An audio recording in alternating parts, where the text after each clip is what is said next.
Don't worry, everybody. I'm looking at the microphone. I see the gain is only 3 thingies up, and we will not be raping ears this evening. Woohoo! Can you hear that clap? It doesn't sound distorted and stuff. It sounds great. But here we are. We have watched 12 more episodes of Yu-Gi-Oh! Duellist Kingdom. That's the first arc for those of you that are unaware. If you're unaware, would you be here? Of course not. We watched these relatively quickly, I think. It wasn't too long, so that doesn't give you any indication of whether or not the great show fell off or not. But last time, we spent 20 minutes revisiting all my Yu-Gi-Oh! Memories from childhood, and then we talked about some episodes, some duels. Oh, I gotta write this down, because we still gotta keep track of like what the best duel has been so far. So let me make a little note here that I'm gonna do that at the end. Best duels so far. Genius. Anyway, as you can see from our great images, this covers a barrage of topics. We've got the cliffhanger is paid off, Bakura versus Yugi in a shadow game. That was only one episode, which is kind of crazy. Then we had Yugi versus Panic, that evil, no good Panic, for 2 episodes. Then we had, of course, Joey versus Kaiba, with Kaiba's new little dual thingy he's got, his dual disc, but not the dual disc you're thinking of, the prototype of that. And then we had Joey versus Bones. He needed to get a good one back after he lost to Kaiba. Then we had 3 episodes against these dueling brothers. Now, wait until you hear this one. Their name is Para and Dox. Oh, don't tell me Yu-Gi-Oh! Isn't clever. And then the last thing, we had 3 episodes that are disguised as Kaiba versus Yugi, but are actually about Taya somehow. So it wasn't that shit crazy. Anyway, we've got a variety of things to talk about here. We'll recap through these things, what we thought, what we had seen before, what we hadn't, how things lived up to memories, and how certain things didn't, because some certain things didn't, but that's okay. We'll get to that probably at the end. This probably won't be as long as last time, because I only have a page of notes, and we don't have 20 minutes of recap of my personal history with Yu-Gi-Oh! This time. I would say about these episodes, they maintained about everything that was good and everything that was a little shaky about the episodes last time were the same here. Not that there's as much shaky. The shakiness is sort of just little weird things. I will say in a few areas, obviously the voice actors are getting more comfortable in their roles, and that can really be heard. I think it's a lot better. Tristan has maintained. He's still got his right voice actor now, as he will forever. I do remember Mai getting recast. I don't know if I remember if I talked about this in my 20-minute diatribe at the beginning of the last video I did. But I remember really being bothered by that. So we'll see if that happens. Now, that doesn't happen until after Battle City, I think. But honestly, it could happen before then. I don't know. But I really like Mai's voice actress. I always say May because, Pokemon. But it's Mai Valentine. Oh, do you get it? Anyway. True. Also a thing here, last time I was flexing my great DVDs, and I had to watch 3 episodes on Crunchyroll, I think, last time. Now, this time, how many did I have to watch on Crunchyroll? I think just the Brothers battle, and the Yugi Kaiba battle. So I think everything from there. So the first 6 I would have watched on disc, and the rest I would have watched there. And I don't have another disc until the back end of the Pegasus fight. And then I have like all the stuff between Duelist Kingdom and Battle City, and I don't have any Battle City DVDs. I used to rent some of them, so I've seen a bunch of them before, but I haven't actually seen them. So I had to watch the last 6 episodes on Crunchyroll, and I was having a miserable time with it at the beginning because Crunchyroll's like, I looked this up and Google told me the answer or something. It had something to do with artifacting, and on Crunchyroll, like, the jagged lines of things will be like really pronounced because of like how its video encoder works, because this is an older anime. I remember when I was looking for Naruto and Naruto Shippuden stuff on Crunchyroll, I think it had the same issue, where it's just like, it's all fucked up and it looks terrible. But I did get over it, so there's no matter complaining. It is very noticeable, and sometimes when they do a panning shot, it'll like corrupt in the middle or something. And it's like not good. And I checked because I watched most of them because I wanted to maintain my DVD watching experience. So I was watching them through my Xbox One. I don't use for anything but watching discs. So I was watching it on the Crunchyroll app on there. And then just to make sure it wasn't just that, I watched it in my browser on my computer, and it was doing the same thing. And then I watched it on my phone. I had to install Crunchyroll on my phone, which was fucking annoying. It was doing the same thing there, so I tried to troubleshoot it, but it looks pretty fucking bad.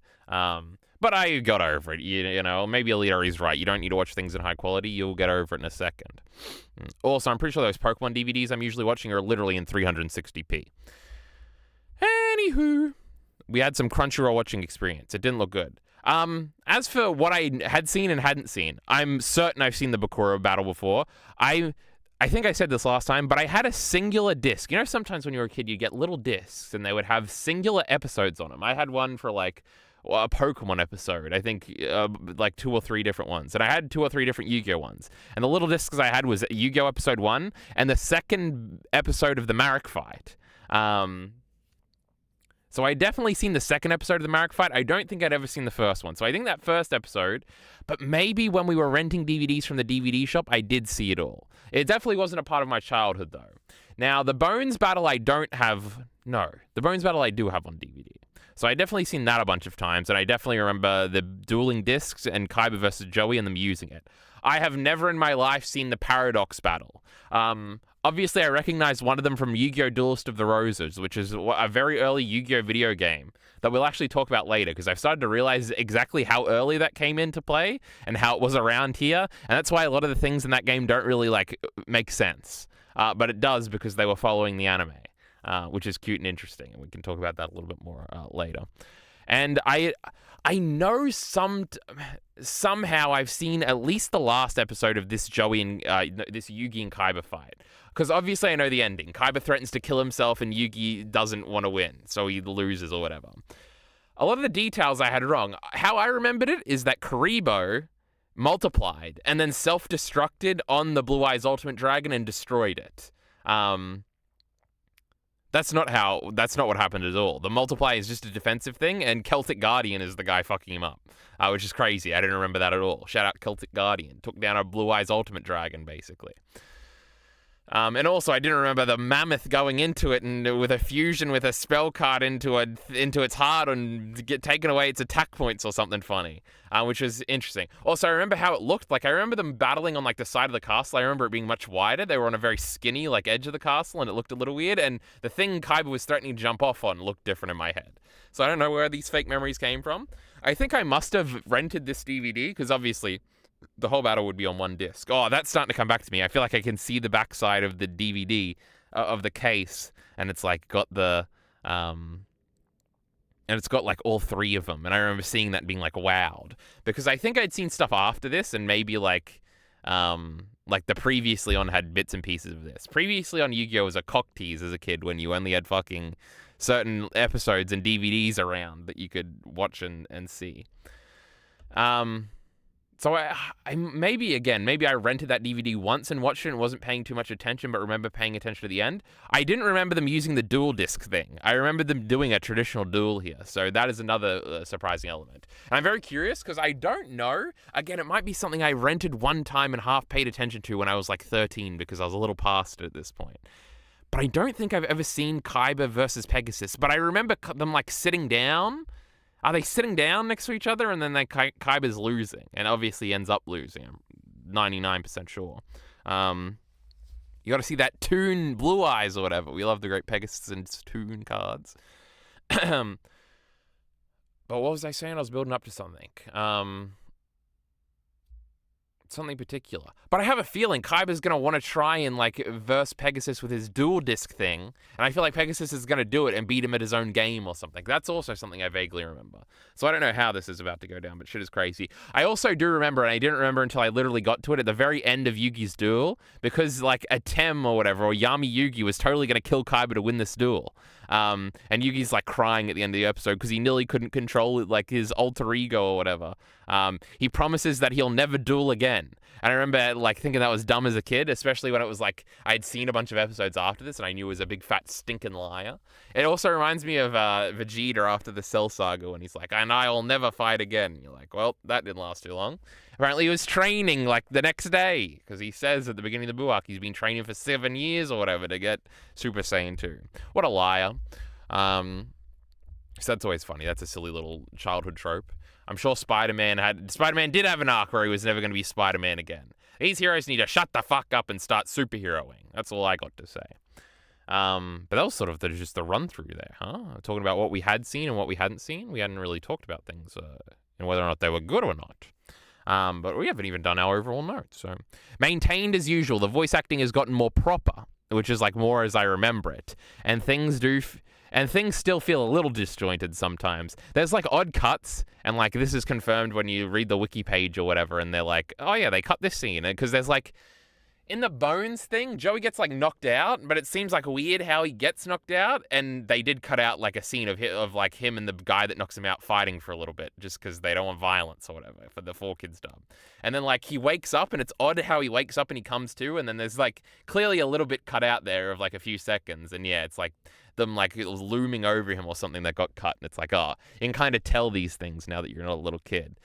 So there's little things like that that are in the way. There's also a very weird thing where like Mai disappears after the panic fight, but I feel like it's the day after the Kaiba fight with Joey. They like wake up and Taya says, "Oh, Mai left, and she left this note for you, Yugi," and it's like it implies that Mai was with Taya just now and then she left, but like she left at the end of this episode. That was another weird thing that I didn't understand, and maybe that was a little dub thing. There was another thing. There was a thing in the Panic duel where Yugi has this big thing where he's like, in 5 turns, Panic, you will lose, or whatever the fuck. Pretty cool, bro. Yugi, he's the cool guy.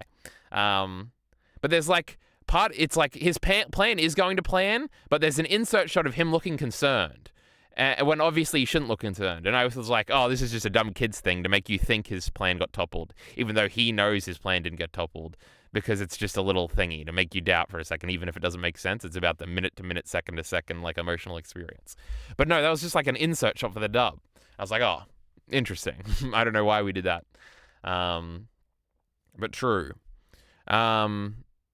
Just little weird things like that. It's still a little disjointed at points, but whatever. It's early 4Kids. Well, it's not really early 4Kids, right? They'd been doing Pokemon for a few years up until this point, and I'm sure other things that I'm just not aware of and didn't watch as a kid. But anyway, we forgive them. The show definitely got quicker and funnier with the joke writing. True, Joey is really funny. And it's coming, like, it's not Pokemon funny yet. Like, Joey isn't as good as, like, Team Rocket at being funny. Or even Ash from, like, the first 2 seasons being funny. But Joey's really funny. The rest of it can be a bit awkward. Like, Taya is kind of annoying in the episodes that focus on her, and it is a little weird. And Tristan is kind of annoying sometimes. But Joey's a funny guy. And even, like, little Yugi is kind of annoying sometimes. You're like, get this little bitch boy out of here. Let's get the great Yami Yugi out. Let's settle this business. Also, Bakura is with them all these episodes, which I remember because, again, as a kid, I saw the very beginning a lot, and I think I saw the end a lot. So Bakura being with them most of this time was not something I knew about. So that's kind of cute and interesting. It's interesting he's eventually kind of replaced with Duke Devlin, huh? Because you go from my Yu-Gi-Oh! Cups and Monsters Coliseum knowledge, which is where most of my Yu-Gi-Oh! Knowledge is based in. The first area, an area has 5 duels, and the first area is all of Yugi's friends. First it's Joey, then it's Tristan, then it's Duke Devlin, then it's Taya, then it's Grandpa. And then you get to Area 2 and it's all the little bad guys. It's, I can do them all in order. It's Weevil, then it's Mako, then it's Rex Raptor, then it's Mai, then it's Mokuba, the great Mokuba. Then you get to Area 3, Duel 1, and it's against Bakura. And he is nice to Yugi, but it's like, oh, Bakura's like outside of this main group over here. I think it's probably because they wanted it to be a surprise, and when they wanted to use Bakura, they probably wanted to use Yami Bakura after this point, but we'll see how it all plays out. I do remember a subplot during the Pegasus duel, where Tristan is like away from the group in a cave or something, and Bakura becomes evil again. But Tristan like deals with it by like tossing the ring or something. I can't remember exactly how it happened. So I'm guessing Bakura is just going to be with them the rest of the arc. Then like he goes back to school, and I guess for Battle City, he's just not with them. Though Duke Devlin isn't always with them at the beginning of Battle City. But I also feel like they're split up for Battle City, because I remember most of Joey's duels being like him on him lonesome. And then I feel like when Yugi is battling the Slife of the Sky Dragon guy, oh my god, he's like a mute, and he's cool, and he's got these weird piercings, and he doesn't talk, and then he literally has Slife of the Sky Dragon, because Marek gave it to him to go and kill the Yugi or whatever. I feel like Yugi is entirely by himself there. So what's... Actually, now I'm starting to remember. Tristan is with Serenity, because Serenity's getting her surgery. And Duke shows up to help them when they get in some trouble. Because I remember there's an episode where Serenity duels, I'm pretty sure, which is hilarious. That's epic. And I think Tristan also duels. But cool, Lamau. So what the fuck is Taya doing? Is she with Yugi? I could see that. We always need somebody on the side to exposit what's going on. She wouldn't be with Joey. But interesting. We'll just have to see how it all happens. And then at the end... Actually, I'm thinking, like, when Kaiba and Yugi duel at the very end of Battle C, or the second in the semifinals, Joey's already like dead at that point, right? Because Marek beat him, so he's like in the hospital. But I feel like I don't remember anybody watching their duel. It's in like a big coliseum thing, but I don't think there's people there watching, right? It's kind of empty, and in the middle of the duel, I get teleported back to ancient times, and Kaiba says, "I don't care about this lame shit," but Yugi's like, "This is some deep shit. We're being told some lore right now," and I feel like nobody's watching them. So interesting. I don't know how we do the group dynamic moving forward and stuff like that. We'll have to see. Ooh-wee. Anyway, what was I saying? Oh, Joey's funny now. Joey's a funny guy. I wrote down some of his funny lines, but they're not in context, so we'll do well to remember them. Cat in the Hat. He says this against Bakura. I think I wrote down most of these in the Bakura fight because I was watching that. Glad I'm a girl. Taya must have said this when it was like, we're going to kill all the men or something, or this it destroys all men or something. She said, glad I'm a girl. It was funny. And then Joey was freaking out because he was wearing a dress when he was the Flame Swordsman. Anyway, we'll talk more about that duel when we get to duel by duel. Park cars, huh? Oh, this is funny when in the Taya backstory part in the last 3 episodes in the Kaiba and Yugi duel. She's like, I want to study ballet. And then Joey's like, you want to park cars? Because it's a valet. You get it? It was hilarious. That was very funny. Anyway, those are all the jokes I had written now. The Great Yu-Gi-Oh! It's hilarious. For kids, they used to bring it with the comedy, I'll tell you what. Continued to intersperse plot lines like Kaiba trying to help Mokuba in the background of the brothers battle. True. There's always a lot going on, and Yu-Gi-Oh! Is very fast-moving again. I think we likened it to Pokemon last time, and we praised Yu-Gi-Oh! For how serialized it is. And this is true. And this is another thing.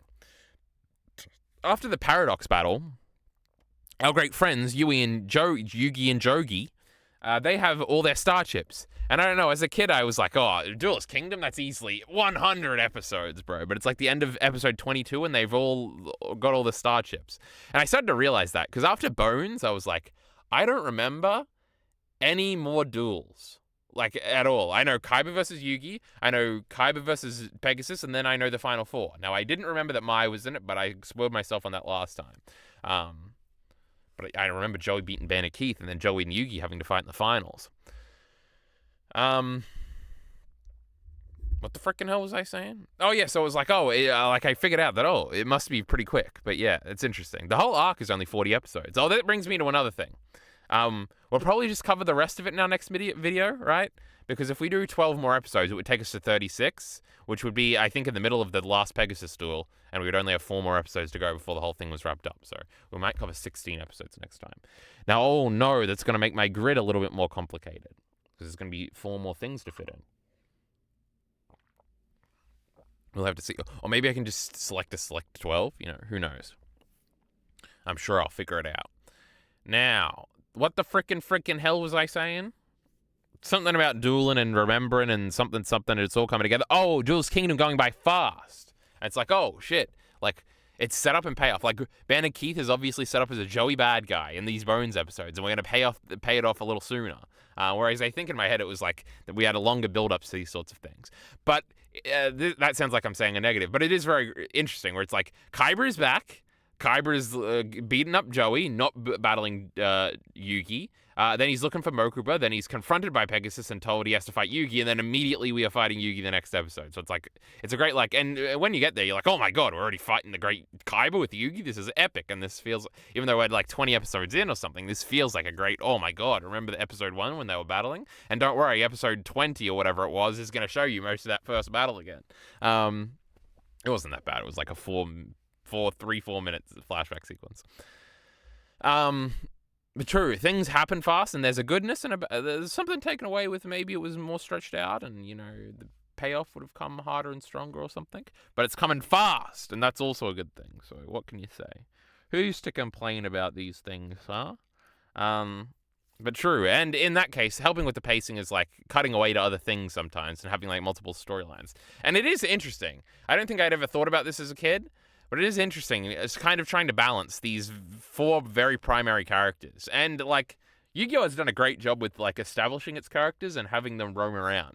And even the one-off characters being memorable. Like, I always remember Bones. Actually, Bones was quite different than I remembered. But, like, Bones, it's crazy. But I don't think Bones is ever in another episode. Even with these brothers, there's a lot of characterization with them. And I feel like a lot of people remember these brothers, even though I really didn't. And even Panic, he's like a really bad guy, and we beat him up. But I'm talking about the main, like, there's 4 really main characters. There's Joey, there's Kaiba, there's Pegasus, and there's Yugi. And, like, managing these 4 characters is very interesting. It feels like a lot for the show to, like, handle, but it does it really well. 4 characters doesn't seem like a lot, but you've sort of got to... There's a pecking order here, and it has to be handled delicately. Because Joey needs to always be number 4, but he always needs to feel like he's growing and that he kind of has a chance.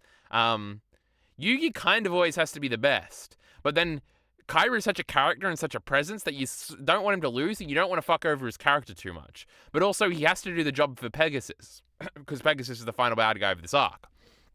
It's a great balancing act of, like, their interpersonal relationships, of, like, Joey and Kaiba very much have an interpersonal relationship now. I guess Joey and Pegasus don't really, and I guess Yugi and Pegasus don't really, outside of, like, we're gonna duel at the end of this and everybody knows it. But, like, Yugi and Joey have a very fleshed out relationship, and then Yugi and Kaiba have a very interesting relationship. And then Kaiba and Pegasus, there's a lot of focus here on their antagonism. And it's like a bunch of different things and a bunch of different motivations, and it's, you know, pretty cool when you're seeing these characters all interact. Every time they're on screen together, like, what's going to happen here? This is intrigue and investment and all these good words. Let's start with I. Did you know that?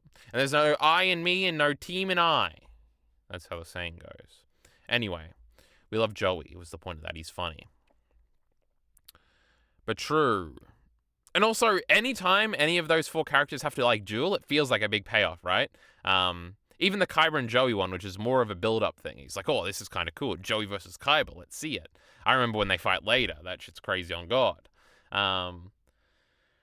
But true. Like, obviously, we're, like, Yugi and Joey are going to duel later. And that's going to be crazy. And we're going to see how much Joey is grown and stuff like that. True, and then Pegasus, and you understand.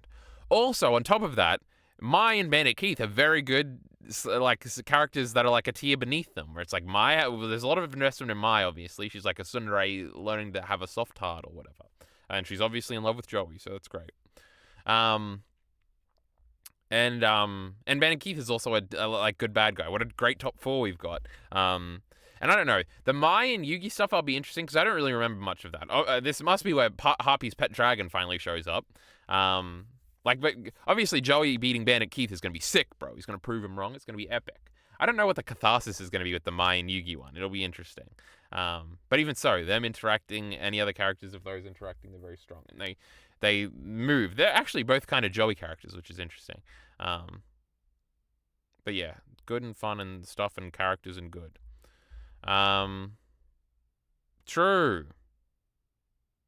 Oh, there's some silliness. So... last time we kind of talked about how, like, we haven't really established, like, who understands and who doesn't understand that Yugi is, like, transforming, and whether or not him getting taller and getting a different voice is, like, diegetic or not. And the show continues to, like, trip over itself trying to explain this, and it's very weird. Maybe it's more clear in the Japanese. Maybe they have the same voice in the Japanese. Now, that would be crazy, but that would also kind of be crazy in both a good and a bad way. But Taya has, like, a whole monologue at the beginning of one episode. It must be the beginning of episode 20, because it's when we start getting a lot of Taya stuff. She's like, man, it's crazy. Whenever Yugi duels, he gets this look in his eye, and he seems different. And it's like, she doesn't mention that he gets taller. She doesn't mention that he's got a different voice. And she's still trying to figure it out. And she's like, oh, yes, I just remembered that when we were with the Bakura, and we all looked back, and clearly these were 2 different people, we didn't really talk about that or something. Now, I read in the wiki that in the Japanese, Yugi admits there that, like, oh, yes, there is, like, 2 of me, and they all kind of freak out. But in the dub, he doesn't say that. He says, I have felt a presence with me this whole time or something. But also, Yugi is monologuing with Yami Yuki in his head sometimes, so it's a little silly thing from the dub. I feel like the show just doesn't know how it wants to commit to this idea. It likes that it has a transformation sequence. It likes that Yugi gets to be soft sometimes and really cool sometimes. But again, we're forcing ourselves to talk about it at the end here because they have... I'm yawning. They had a disagreement at the end about, like, what they're gonna do, right? Yami Yugi was totally gonna kill Kaiba to save Grandpa, and other Yugi was like, no, we're not gonna do it. And then they end up all crying at the end or whatever, and Yami Yugi doesn't get a say on these things, and it is kind of funny because Yami Yugi is cooler, so you're just on his side, and you think all this crying shit is lame. So it's interesting. I don't know. It's very weird, and yeah, they hinted at it a bunch. I almost felt like they resolved it in the Bakura fight, but then again, we're like, I think honestly, they have an end goal, which is like reveal that he's the ancient pharaoh, which is epic. No doubt about that. That's the coolest thing that's ever happened in fiction. But I don't think they know how they want to get there yet. And they're just sort of like kicking the can down the road. Or again, in the Japanese, it's much simpler and more obvious. And then my Crunchyroll issues, and those are my general thoughts. Now we'll go through the duels individually. So first off, we have that shadow game between Yugi and Bakura. This is really cool. Now, it's pretty obvious. We're getting pretty bored of normal dueling, and we're trying to get around it a lot as writers in this group of episodes. In this group of episodes, there are 2 normal duels and 4 wacky different duels. But we are going to get back into normal dueling. I think the solution of this, which the show eventually gets to, well, actually, it's weird, because from what I understand now, Pegasus versus Kaiba, I don't know if this is going to be dual disc stuff, which is different from the normal game, kind of. Though not that much. Then every other duel after that, which is, I'm assuming, just the finals and then the battle with Pegasus, those are all normal duels as far as I remember. So it seems like we're committing to that there. But then afterwards, you'd think, oh, we figured it out because Battle City's just over the horizon, and after Battle City, we're never going to have a weird battle again, and we're actually going to flesh out the rules and make everything make sense, and everybody's going to have 4,000 life points, and you're going to have to sacrifice monsters to summon stronger monsters, and the star rating thing is going to mean something, and everything's going to make sense and be perfectly fine, or at least vaguely make sense, much more than Duelist Kingdom, and there's not going to be field power bonuses and stuff like that. But that's not really true, because in between those 2 arcs, they throw 3 different... I think... I was actually reminded of this. I would have totally forgot this. But Rebecca is a character. I remember her. And she shows up because her grandpa used to be friends with Grandpa, and it was his blue eyes that Kaiba ripped up, and she's like mad that he let it be destroyed or something. And now I'm pretty sure they have a normal duel. But then we get Dungeon Dice Monsters for like 5 episodes. No, actually, then we get Isekai for like 4 episodes. Then we get Dungeon Dice Monsters for like 4 episodes. And then we go into Battle City. So even there, it feels like they're trying to spice things up. Now, are they trying to spice things up? Are they having an identity crisis? Are they losing faith in dueling battles and stuff like that? Or are they just like trying to pay homage to what the original show was like, where it was like a bunch of different games? There was no one game that the actual show was about. I'm not sure.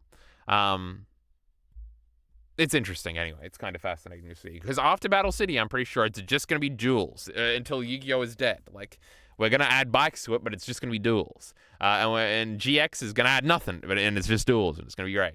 And then after that, I remember Zextal and... those were XYZ monsters or something. And now you got the other ones nowadays where they got arrows on the monster box, and that just looks ridiculous. We like Yu-Gi-Oh! How it was when I was a little boy. Hoo-wee. But true, interesting. So this is the first of us trying to be different. Now it's only really different in presentation. Because first of all, we've got the aspect of all 4 of the main characters, and Bakura even. They all actually become the cards in this shadow game. This is our first shadow game too. Oh my goodness, epic. We love shadow games. There's nothing cooler. But also it's played like the normal card game where they're just playing on a stump. But the monster cards are coming to life because they are real. They're not even holograms here because it's a shadow game. Aren't you paying attention? But this is a way for it to be a little different. Though we have life points and cards and stuff like that. So we're trying to spice it up here. And it's really cool. Then obviously Panic is a normal duel. Though we have the dark aspect that's like only really in this duel. So I guess the Bones duel ends up being the most normal one. Then obviously Kaiba's got his dueling disc thing that's very different. And even that changes from duel to duel pretty clearly now. It's like a trial they did, and they looked at the episode, they thought it was alright, and then they fleshed it out with the Yugi versus Kaiba thing. And obviously the Labyrinth duel with the brothers is very reminiscent of Dungeon Dice Monsters. It feels like a first prototype for that, which is funny and interesting. But also, it's a very weird duel. It's like a board game maze-esque thingy. It's also the longest duel so far with 3 episodes. But then Kyber and Yugi right afterwards, which is also 3 episodes. And also, the first episodes of both those duels aren't really that much. It's like introducing things, and they start the duel maybe in like the last 5 minutes. Anyway, true. Anyway, the Bakura one is epic and awesome. Couldn't believe it was only 1 episode on Rewatch. It's super cool. Yami Bakura is an epic character. We love him. He's the final bad guy in the ancient times or something. Shit's crazy. He's going to fight the Pharaoh. He's not calling Atem the Pharaoh yet. I wonder when... I know when that happens. That happens when the great Shadi shows up. He's definitely the first guy to call Yugi the Pharaoh, huh? And then Marek's definitely calling him the Pharaoh like it's a slur. But Marek, it was right? They were like, the Pharaoh was like abusing his family or something, and they had to sacrifice themselves, and something about Odeon, and he suffered. And the great Ishizu, the love of my life. My goodness, she could never do anything wrong. I was like, because again, on Crunchyroll, I was scrolling through the thumbnails, and I was scrolling through them just to see like the episode numbers. I was kind of curious like how long like the longer duels were, and I saw like the Pegasus one I think is literally 6 episodes, and then I think I went down and I saw that the Kyber and Yugi one from Battle City was like 6 episodes. I'm like, that's pretty fucking epic, brother. But I was scrolling through and I remember, oh yeah, Shizu's like in this, but she's like hiding her identity, but it's obviously her. I was like, oh, that's funny. So I have a top 16 in Battle City, right?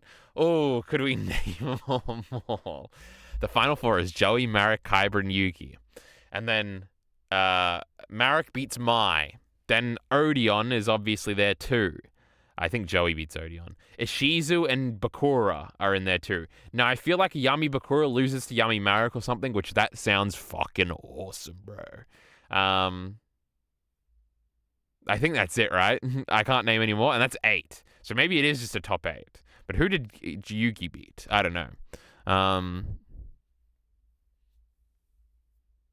Because like Weevil and Mako and I don't even remember Rex being in there. But they all would have been like first. Well, I know Joey beats Mako and Weevil.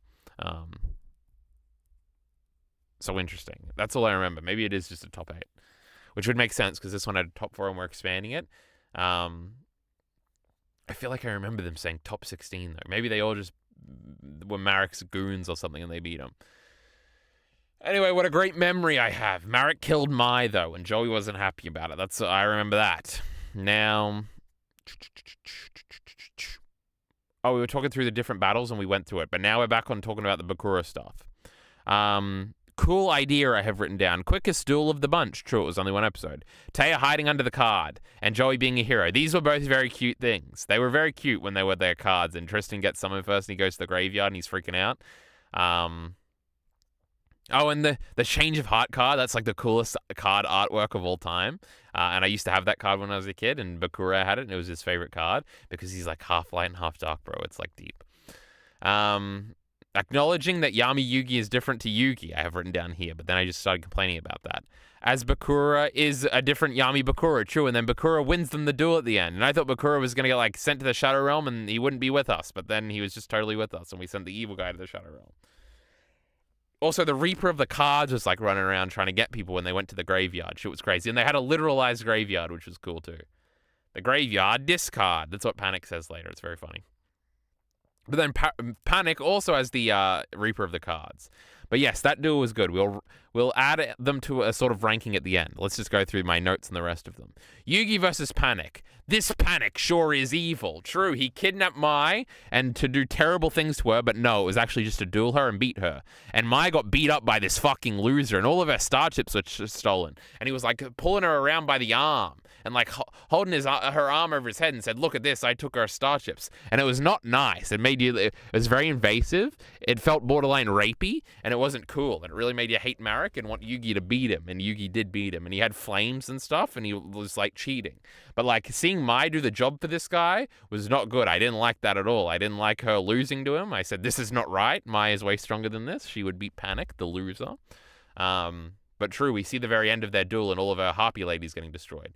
She just hadn't figured out Harpy's pet dragon yet, or she would have won. But true, it's all about how mind games, and he freaked Mai out, and that's why he could beat him. But then Yugi was not intimidated by the flames or something. He just stood there. And then he killed Panic at the end. He sent him to the Shadow Realm. He said Obliviate or Mind Break or whatever. No, he said Obliviate to Panic, and then Panic fell over and we never saw him again, so he is dead. His body went too. But then he mind broke the guy that was trying to rob Taya in her backstory, which is very funny. That just some common thug got sent to the Shadow Realm or something. I'm assuming. Unlike, I don't know, Pegasus, who gets to stick around later. But true, the 5 turns thing, I remember the catapult turtle being way cooler than it actually was. It was only there for like 2 seconds. But true, he shot Gaia the Dragon Champion up and broke the flotation ring, and then the castle fell on all the guys and destroyed it. And he has King of Yami Bakai, and how he says it is like ingrained in my brain. I had a bunch of things ingrained in my brain. Oh, when Bone says ectoplasmic fortification, I was like, oh my god, I've heard that in my ears since I was a wee little boy. It swings around in my subconscious, never to be forgotten. Some great delivery here.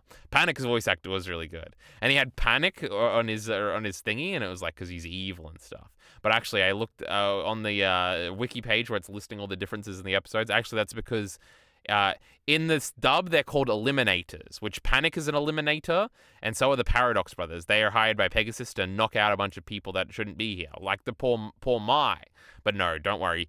Joey gave her her star chips back, even though Yugi won it. But it was a very cute moment where they touched hands and they were going to kiss and stuff. They're in love. And Joey was being a very smart and conscientious boy at the end. We love him. Now, what I was actually saying was, in the sub they're called Player Killers. So that's why it said PK on his jacket, which is very funny. Player Killer, that's a crazy fucking name. You can't be killing people in a kid's show, dumb Japanese people. So don't worry, 4Kids fixed it for you. But true, Yugi counting down the 5 turns, I remembered that. Don't you worry. And all of Panic's monsters are weird. But true, and then he uses them all in Duelist of the Roses. Should we talk about the Duelist of the Roses shit now? So Duelist of the Roses was like the second Yu-Gi-Oh game I had as a kid. Well, the game I played the second most, mostly because it was much more difficult than the game I preferred, which is Yu-Gi-Oh! Capsule Monsters Coliseum, which I'll be doing a challenge video out on and putting it on the main channel very soon. So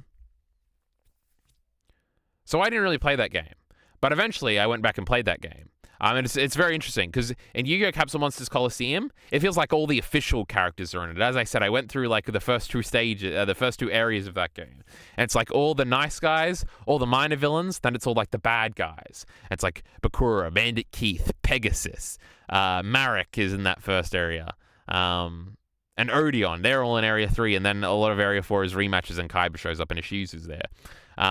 And it feels like the official cast of Yu-Gi-Oh! But that's just in my brain because my official cast is like Battle City. And then I realized that like Duelist of the Roses was made in like 2001 or something, which is like a year into the anime. So it was like made alongside the Duelist of the Duelist Kingdom arc. So that's why Panic is in the game. The Paradox Brothers, one of them is in the game. Bones is in the game. Like, none of those characters are in Yu-Gi-Oh! Capsule Monsters Coliseum because that came out like 3 years later when we were deeper in the anime and we had better characters to choose from that kept recurring, unlike those ones. But it's just fascinating. And it's like where the field power bonus thing comes up, and like a lot of the monsters don't really do what they should or as they would come to do later, and so they're like different, and which monsters are in it are different. Like all of Panic's weird monsters that I don't think I've ever seen outside of the context of Panic's deck, where his weird ugly looking fiend monsters, they're all in his deck in that game, and it's like great and interesting and stuff like that. I feel like his name in the game might be like Killer or something, which is probably a hint at like the translation team. There wasn't a lot of synchronizing across the Yu-Gi-Oh! Maybe his name is Panic, actually. Maybe I'm making this up. But true, it's just interesting that like, oh yes, on the bad guy team is all those guys in that game. Makes a lot of sense. Also, Mokuba's design is weird, and it looks like Mokuba from here rather than Mokuba from later, so that made more sense too. Anyway, Duelist of the Roses is like from this game, bro. It's crazy. Shit's freaking crazy. The truth. 5 turns, and he beat him in 5 turns. Shit was crazy. And then Panic tried to kill him with the fire at the end. Didn't work. Bozo. Joey versus Kaiba. This is one of the duels I remembered the most, just because I feel like I really liked the disc thing as a kid. That like idea. Kaiba literally calls them dual discs, and I think at the beginning of Battle City he'll say, "I've refined my dual disc technology," and it's like, oh, it's actually the dual disc you know from later and from Yu-Gi-Oh! GX and stuff like that. But yeah, and so basically how I thought this worked, and it is kind of how it works in this first duel. It's not how it works in the later duel. It's just like you send out one monster at a time and they just fight, kind of like Pokemon. That you even throw the disc, and I think even in the Yugi versus Kaiba fight, Yugi literally says, "Dark Magician, return," as he like flings it back in. It's like, oh, we're trying to be Pokemon right now. This shit's crazy. That's probably why I liked it so much as a kid. It reminded me of Pokemon. They have the life point system and everything else is the same, but it doesn't seem like you can play like monster cards or magic and spell cards that much in the Kaiba versus Joe one, though Kaiba does play Polymerization, and he gets Rabbit Horseman, which is a core Kaiba monster in my head, I think just because I've seen this episode so many times, even though I don't recall him ever using it again. Maybe he uses it again in the Pegasus duel. I don't think he uses it like in Battle City or anything like that. Ooh-wee. Anyway, True, my first note, thought this shit was so cool as a kid. Remember when they fight later? True. Which is like, whenever I see these two, I'm like, remember later when Kaiba plays this like virus card that like destroys all of Joey's deck and Joey doesn't have an answer for it and it's like crazy? And Joey loses to Kaiba when they have a battle for third at Battle City, and I was like sad about that. And it was like a real battle too. I feel like it was like 3 episodes and stuff like that. I was like, Joey could have beaten him, you know, he's strong. But the point of me bringing that up is that the virus card was in the Kaiba Yugi fight later. And I was like, oh my god, this isn't a Battle City card. This was back here. This shit's crazy. But true, they just send out like stronger monster one after another, and eventually it gets to Red Eyes versus Blue Eyes, so that shit's epic. But even though Red Eyes is like secretly your favorite one, he doesn't win here. But you know, don't worry. Red Eyes has other forms that are cool. When I was a kid, one of the starter decks I got was like Red Eyes Zombie Dragon or something. It also only had like 2400 attack, which is always lame, you know. At least make it stronger than Dark Magician. What are we doing here? But that card was really cool. And I had a bunch of zombie cards in that deck. I was literally Bones for real. We're not up to him yet though. But this was cool, true. And then Kaiba won, upsetting. His Blue Eyes won it for him. And also, Yugi gave him his deck back at the beginning of this, and he said, "Thank you, Yugi." And they're on interesting terms. They're like respectable rivals. Whereas like Kaiba's just allowed to be a mean guy to Joey. Then Joey needs to redeem himself. He's having dreams. He's having nightmares about Kaiba putting him in a puppy suit or something. It's crazy. He gets kidnapped and forced to duel by Bandit Keith. And he's forced to fight Bones. And also, I forgot that Bandit Keith totally had 2 other bums. And one of them was like an Australian guy doing a Jace voice from Dragon Ball Z. And it was terrible. And he was talking about blooming and stuff. Because that's like a blooming onion is like a thing they have in America that they think is Australian or something. From Outback Steakhouse or something. There's also a beer I think they think we like. But I don't remember what it is, like Foster or something? I have no idea. Never heard of it in my life. And wasn't that funny in Dragon Ball Z Abridged where they actually did a bunch of Australian references and they referenced like the Broncos and they said Space 4X or something? It was very funny. Anyway, Yu-Gi-Oh! Abridged, never seen it. Don't ask me about it.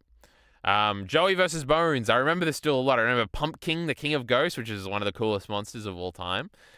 Firstly, he helps you beat Yu-Gi-Oh! Duelist of the Roses, a very hard game, very easily. And also, Yami Bakura has it in his battle in Yu-Gi-Oh! Cups of Monsters Coliseum, and it's always, ever since I saw it there, I thought it was really cool. When I said ever just now, I sounded like a Kiwi. That wasn't good. True. But there was an Australian guy.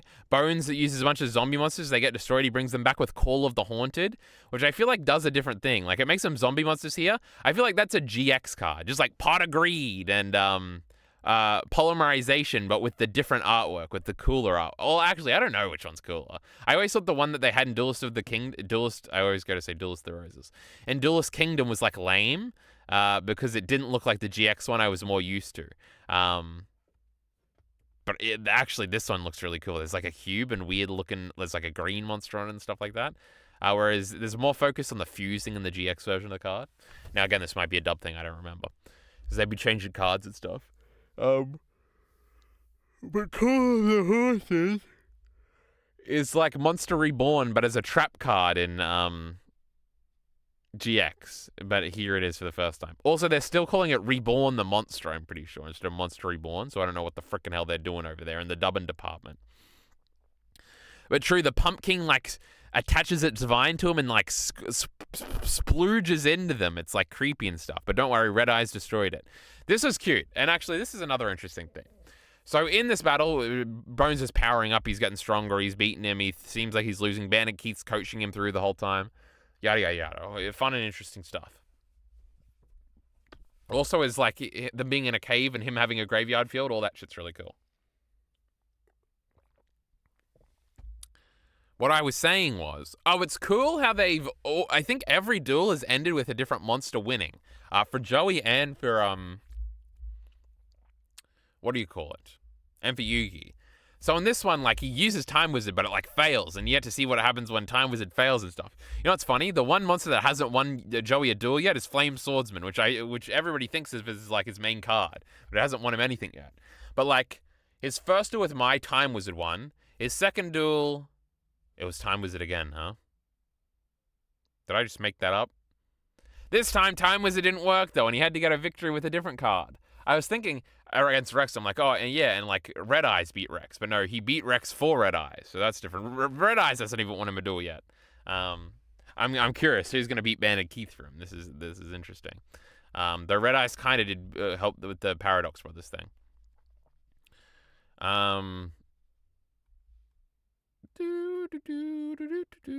Oh, anyway, I think it's definitely with Yugi, right? Because with Weevil, he beat it with Summon Skull. With Mako, he just beat it by retreating the moon and using the Mech Guardian Stone guy. Who did he battle next? Panic, he used Catapult Turtle and Gaia the Dragon Champion or whatever. And then against Kaiba, he was going to beat him with Karibo and stuff. Hasn't won with Dark Magician, huh? Interesting. But true, they've kind of found different, like, monsters. It's not just like Yugi summons up. I don't know. I feel like in Yu-Gi-Oh! 5Ds, the main guy had his favorite Synchro Dragon or whatever. I think it was even white. No, that was probably the bad guys, huh? Because he was like Kyber and stuff. Anyway, I feel like every time he got that dragon out, and that's how he won. And it was how long is it going to take him to get the dragon out? And what's he going to use to power up his dragon? But here it's being different. Now, this is definitely going to, like, change, right? Because I feel like as soon as Yugi gets Slifer of the Sky Dragon, that's how he's going to win all these duels. And then when he has all the god cards, it's just going to be him using them. Isn't it crazy? What happens when Yugi, like, uses Obelisk the Tormentor? Bro, that's not your card. Anyway, it'll be fascinating. Fascinating to watch. True. What does Joey's ace monster become in, like, Battle City? I know he has, like, the ESP-looking guy. I think he just wins it from the ESP guy, right? Zorog, the something. And that's, like, 2,600? He must have, like, a fusion or something. But I don't know. I don't remember these things. Anyway. Hoo-wee. True, different paths to victory. And also, he uses, like, this little guy because he just has to beat up some zombies at the very end. And that little guy looks exactly, in my head, like this one guy in the Ninja Turtles 2003 series when they have their tournament arc. And I swear one of the alien monsters that's, like, in the Final Four or something looks like that guy. Looks like this Yu-Gi-Oh card, but I don't remember. There was another Ninja Turtles 2003-esque design that I remember seeing in this, which would make sense. They're kind of coming out at the same time. The Ninja Turtle guys could have taken inspiration, but anyway. Then we move on to Joey and Yugi versus the Paradox Brothers. I've never seen this one before. I have written down. They both already got all their star chips. Oh, true, because when they win, they get all their star chips. Duelist de la Rosa stuff. Gate Guardian, true. Yugi says Gate Guardian is in the class with Exodia, which was, like, a crazy, awesome thing to say. But also, they didn't give Gate Guardian a total attack point thingy. And don't worry, I went to look it up afterwards, and it was, like, 3,750. So 3,750 was its, like, attack power. That's pretty fucking cool, bro. That would have made it the strongest monster I think we had seen in base form up until that point. Now, the duel afterwards. Now we're getting to the greatest Yu-Gi-Oh monster of all time. The fucking Blue Eyes Ultimate Dragon. Everybody calm the fuck down. Um, Oh, and then afterwards, I did look up like Yu-Gi-Oh attack cards with the highest attack points, and it's like 5,000 is as high as they go. Now, apparently on that list there were two 10,000 point cards, but they were from like tournaments or something, or it was like a gimmick card or something. But it's funny because I had the two strongest Yu-Gi-Oh cards ever I had as a kid, which I didn't even realize. But I had the five-headed dragon. Was it literally just called five-headed dragon, where you have to fuse 5 dragons of different elemental types or something on the field? Or maybe it's just 5 different dragons. And then it's a 5-headed dragon with 5,000 attack points, which is 500 more than shitty Blue Eyes Ultimate Dragon. But the other strongest card is Blue Eyes Ultimate Dragon fused with Blackluster Swordsman or whatever. Yugi's because Yugi's got 2, right? There's Blackluster Soldier or Swordsman or whatever, and then there's the Magician, the Dark Magician thingy. And those are 2 different monsters. Don't forget that. One of them's a ritual summon, right? Because those were also in Duellist the Roses. Anyway, he's going to play those in these upcoming duels, I'm pretty sure. Also, I think maybe both those cards are in Capsule Monsters, or at least the Dark Magician. You can evolve Dark Magician in that game. You can also evolve Red Eyes into Red Eyes Skull Dragon, I think, which is the one in this, which is also awesome. Summon Skull and Red Eyes fuse, and then they can't move because you can't fly in the maze or whatever for some reason. And then they get to do it at the end, and it's really cool. Which I'm guessing might be that card's only appearance, because unless they ever do a tag duel. It's important to point out that this is the first tag duel we've ever seen. And I remember a much more famous, it's much more famous to me. I literally don't think it's more famous overall. But I remember Kyber and Yugi having to fight Marek's goons on the skyscraper, and like when your life points are all used up, like the floor beneath you and you fall to your death happens. And I remember that was really cool, because I think that's the first time I remember ever seeing Yugi use his like magnet cards that he like uses in Battle City, and I always thought they were really cool. But true. Yugi and Kyber, that's a real tag team, unlike shitty Joey here and Yugi. No, we love the great Joey. Didn't I already say that? True. Have we talked about in this review series yet that Yu-Gi-Oh! Obviously has the greatest character designs of all time, and it's not even close? But if we didn't, obviously, Yami Yugi, Seto Kyber. Now, Kyber's in his black and purple outfit here, so he's not even in his cool PS5 outfit. So he doesn't even look as cool as he can. Joey, what a cool design. Pegasus, what a cool design. Bakura, what a cool design. Even somebody like Banded Keith. Even my goodness, what a pretty young lady. Yu-Gi-Oh's got the best. Now, she's no Alexis from Yu-Gi-Oh! GX. That was my number 1 girl as a kid. But, you know, we do love Android 18. Let's not forget.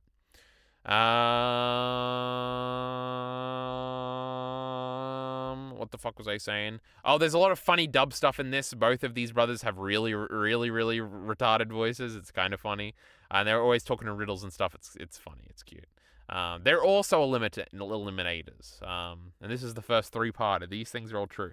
It was cool. I feel like the Dungeon Dice Monsters thing is just this idea done a bit better.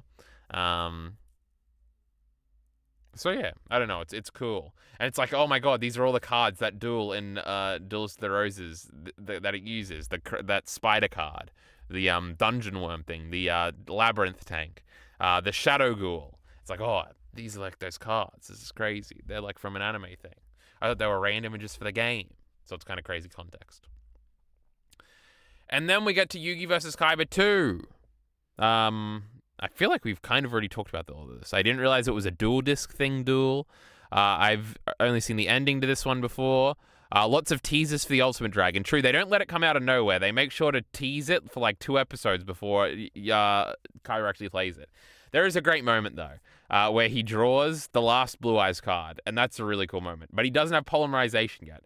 And when he draws polymerization, like the screen does like a pulsating effect. And it's like, oh, this is some real shit. He's about to do some fucking... Yeah, and you're just like smirking because you know where this is going, bro. I'm 25. I saw this when I was a little kid. I know where this is going, show. You know, this is pretty fucking epic, you know. And he's like this funny, like, dramatic irony of you knowing. Which is like empowers the moment. It's great.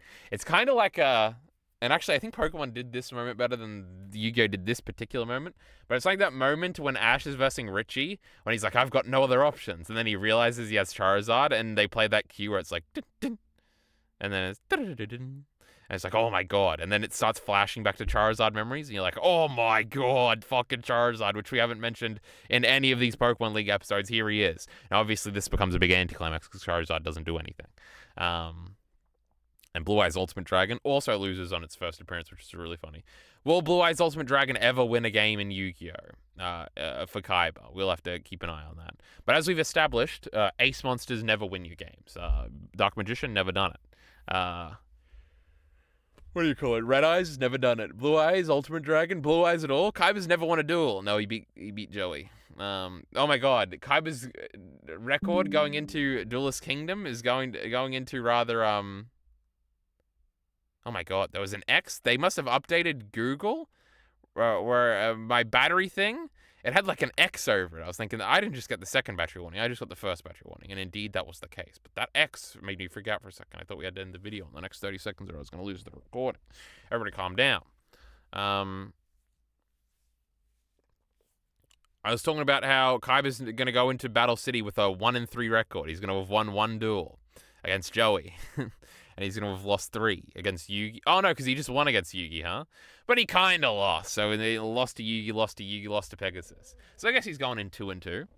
And he's going to beat that computer with Obelisk the Tormentor at the beginning of Battle City. I remember that. Anyway. I'm fucking yawning. Oh, there's a cool part. And this is kind of ballsy of the show to do this. And again, it goes back to like the 4 main characters and how the show is handling them really great. Yugi's like obviously winning. And we have like a whole minute scene inside Kaiba's head about how he's losing and how he has to save Merkaba and how this is not okay. And it's like Yugi totally becomes the antagonist for these like few minutes. As he's just like ruthlessly going after Kaiba, and we're in Kaiba's head and we're like, he's got to save his little brother, bro. This ain't cool, Yugi. And then he comes up with the killing himself strategy. And it's great. And it's like Kaiba having such self-doubt, and you don't want to see him do that because he's such a cocky guy, and you love him being a cocky guy. And he's like, and I failed Mokuba, and this fucking prick is just coming to get me. And it was bullshit. He just drew the card he needed just right now. That is true. And Kaiba prepared. He like regained his life points. And he like set up a bunch of different fail-safes. And he had this great plan. Everything he's done has been a great plan. And then Yugi just wins by drawing a card, but don't worry. You're back on Yugi's side when he threatens to kill himself. It's not cool.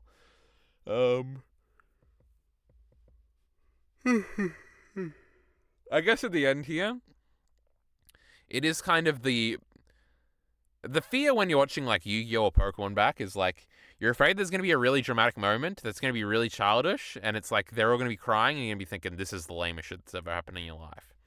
We did verge on that a little bit towards the end here where Yugi is crying and Taya is crying and Taya tries to run in literally like Sakura trying to stop Naruto and Sasuke from fighting at the end of original Naruto. And she's like, don't do it! And it's like, ugh, a little over dramatic for me. Let's go back to Joey telling some jokes and no crying. And no Yugi promising he's never going to duel again when I see him in the thumbnail dueling in 2 episodes. And now we've got to have some forced conflict between Yami Yugi and Yugi. Ugh. Whatever. But true, everything else is really good. And true, all my misremembers. Oh, this is actually an interesting point that we haven't talked about yet. Probably the last interesting point we haven't talked about yet before we get into ranking duels and end this video. Is that there was a clear animation step up for the Yugi versus Kaiba 2 fight.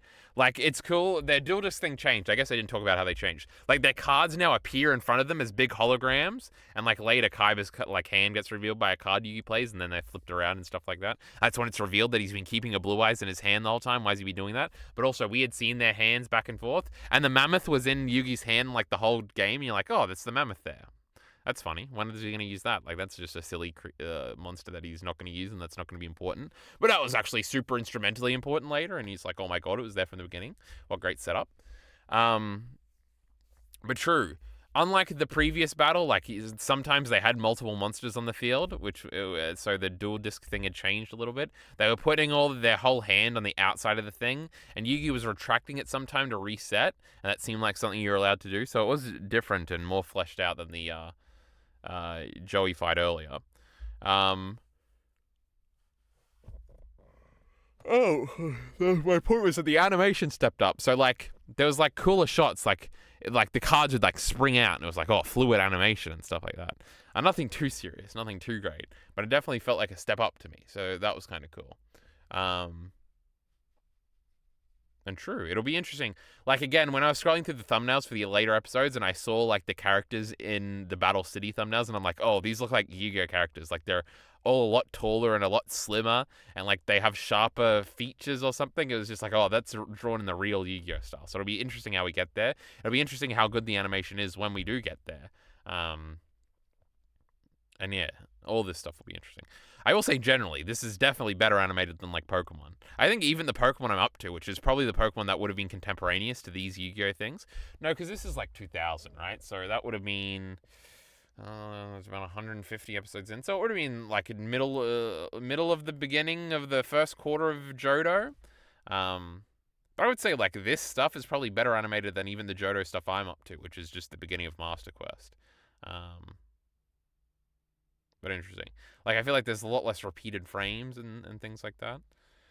Though the art generally is worse, I would say that. Like, the actual general drawings. Who knows? I'm not an animation guru. I'm not an animation guy. I don't care if it is a PowerPoint presentation.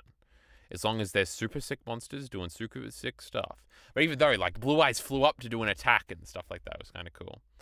There was also good animation in the Paradox Brothers Jewel, now that I'm thinking about it. So Yu-Gi-Oh's got good animation. Let's take that one to the bank. So last time I think I said that the Weevil fight was probably the best duel still, even by the end. Which is probably true for that. I feel like every fight here was probably better than the Weevil fight. Like even the Joey versus Kaiba one that's like short, it's like more memorable to me. The Shadow game with Bakura is really cool. The Panic one is probably more dramatic even than the Weevil one, and it's like more of a fleshed out duel. Joey versus Bones, maybe that one's not as good as the Weevil fight, but it's kind of cool. The Paradox Brothers, again, that sort of depends what you like, but that's probably, it probably was better than the Weevil one. And then Yugi versus Kaiba 2 is probably the best duel so far, right? It's got the most fleshing out, it had the most tossing and turning, you didn't know how it was going to go. Though the Bakura one is really cool. Though it's very simple and it's like gimmicky. But true. Yugi versus Kaiba is our new #1 duel. Let's see if it's top next time. I'm actually expecting it to be. I feel like I expect most of these upcoming ones to be better.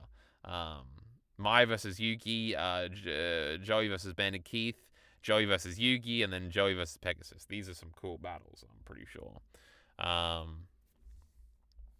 But true, we'll keep an eye on that.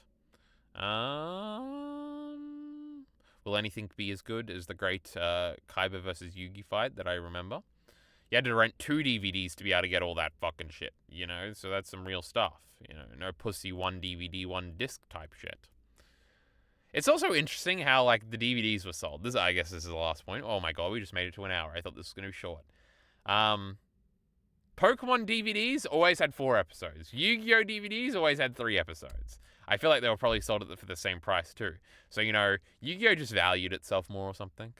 Actually, now that I think about it, I feel like there is, like, the Dungeon Dice Monsters and the Isekai DVDs I have. I feel like they have, like, 5 episodes on them. So maybe they were, like, structuring them more to have more on them later on. I don't know.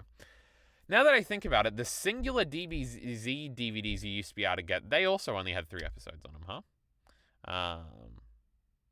Man, that would be fascinating to go back and see. Because when I was first watching Naruto, I was watching them on DVDs I rented. I wonder how many, like, I feel like, because, like, then you go to, like, the Dragon Ball Z Orange Bricks, right? And, like, each disc of that has, like, 8 episodes. And even the Pokemon seasonal DVDs I have now, like, they have, like, 10 episodes on a disc. But those are in, like, big all-encompassing sets versus singular sailing thing. Singular sail thing? Sales things? Things sales? I don't know. You understand what I'm saying. Singular disc sales. Singular disc sellers. They sold 1 disc in a thing, not 6 discs in a whole season. You understand. But probably what happened is they sold all the single discs first, right after they had aired on TV or whatever, right? Or maybe there's a new one every fortnight or every month. And then after they've all come out, you re-release them on these big collector's box sets. You know, I understand these fucking design principles, these marketing examples, these geniuses. I've seen Mad Men. I know everything about marketing and advertising. Yamu. Now, I think that's it. We'll be back next time. We'll have the rest of Duelist Kingdom. The episode I'm most excited for is fucking Shardy showing up. And then we get Pegasus's tragic backstory, and it's revealed that Pegasus was a good guy all along. No, he was definitely evil, but like we start his redemption. I honestly have no idea how Pegasus comes back. All I know is Pegasus is in GX and he's a nice guy there, and the fat guy goes to work for him. And Pegasus, when he shows up, in Yu-Gi-Oh! Capsule Monsters Coliseum, which is set in Battle City, like him and Yugi aren't like, I'm gonna kill you, you stupid son of a bitch, like he is whenever Marek shows up or whenever Yami Bukuro shows up.